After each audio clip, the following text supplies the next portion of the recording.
Jesus also became God's Son in a special way, at the time of his baptism and at his resurrection, and also, evidently, at the time of his entrance into full kingdom glory. False charge of blasphemy. Because of Jesus' references to God as his Father, certain opposing Jews leveled the charge of blasphemy against him, saying, "You, although being a man, make yourself a god." Joe 10:33. Most translations here say God. Torrey's translation lowercases the word as God, while the interlinear reading of the emphatic iaglot says a god. Support for the rendering a god is found principally in Jesus' own answer, in which he quoted from Psalm 82. 1-7. As can be seen, this text did not refer to persons as being called God, but gods and sons of the Most High. According to the context, those whom Jehovah called gods and sons of the Most High in this psalm were Israelite judges who had been practicing injustice, requiring that Jehovah himself now judge in the middle of such gods. PS 82. 1-6-8. Since Jehovah applied these terms to those men, Jesus was certainly guilty of no blasphemy in saying, "I'm God's son."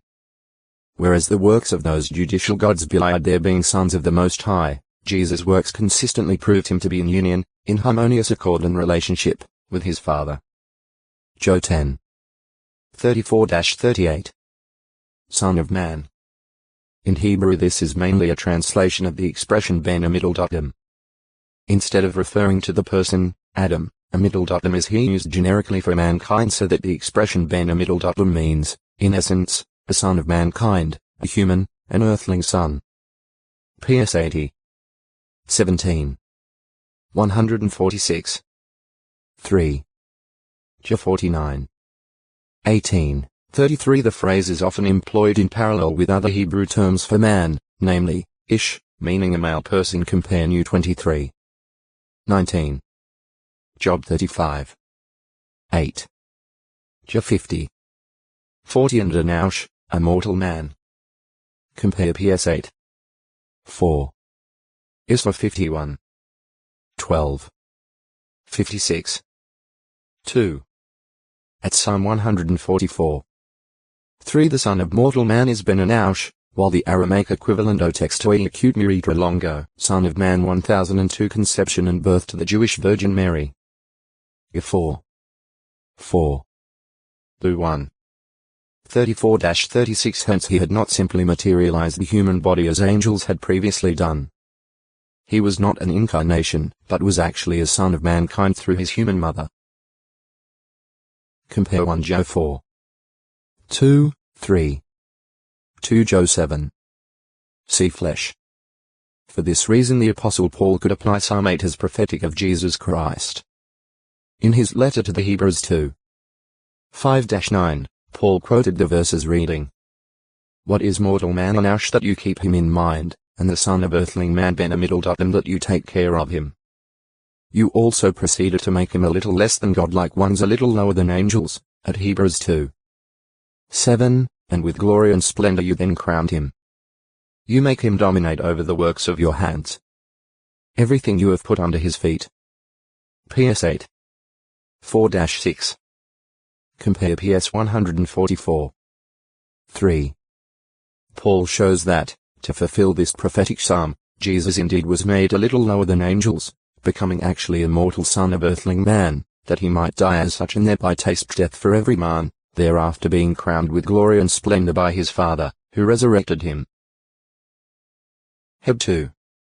8, 9. Compare Heb 2. 14. PHP 2. 5-9.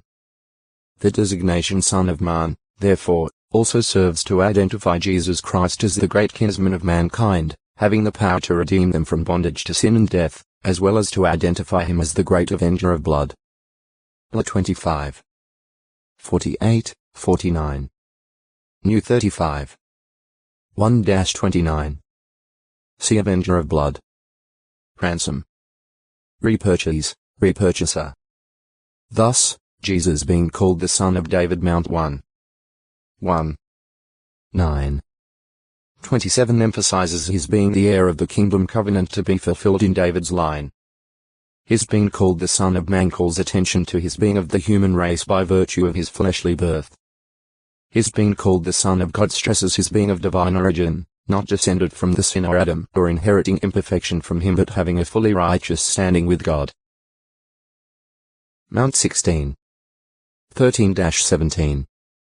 What is the sign of the Son of Man? However, there is evidently another major reason for Jesus' frequent use of the expression Son of Man as applying to himself. This is with regard to the fulfillment of the prophecy recorded at Daniel 7. 13, 14. In vision, Daniel saw someone like a son of man coming with the clouds of the heavens, gaining access to the Ancient of Days, and being granted rulership and dignity and kingdom, that the peoples, national groups and languages should all serve even him, his kingdom being an enduring one.